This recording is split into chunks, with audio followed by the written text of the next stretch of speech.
Un tout nouveau gouverneur, un plus grand rôle dans la coordination des marchés financiers chinois. Et en tant que banque centrale de la deuxième économie mondiale, la Banque populaire de Chine a pour but de mener une politique financière qui soit adéquate pour les réformes structurelles du pays. Nos politiques monétaires assurent la stabilité des liquidités et a aidé à la croissance du crédit et du financement social à un niveau raisonnable.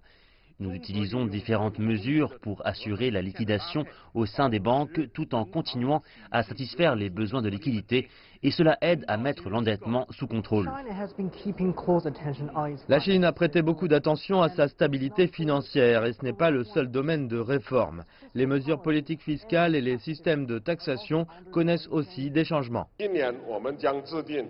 Cette année, nous mettons en œuvre un document directeur sur la gestion des performances budgétaires, le renforcement des réformes fiscales et l'amélioration des systèmes de taxation locaux.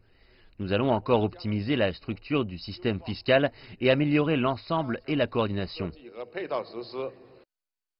Les experts disent que les réformes fiscales chinoises ont donné au pays plus de compétitivité. L'OCDE a conduit un passage en revue des réformes en profondeur de la TVA jusqu'à maintenant et en se basant sur notre direction en termes de TVA et de taxes sur les ventes, nous avons trouvé qu'elles ont été l'instrument du soutien de l'activité économique, stimulant la croissance et renforçant la compétitivité internationale de la Chine, particulièrement dans le secteur des services. Cette année marque le 40e anniversaire de la réforme et de l'ouverture de la Chine et le pays continue son internalisation et ses efforts de libéralisation du marché.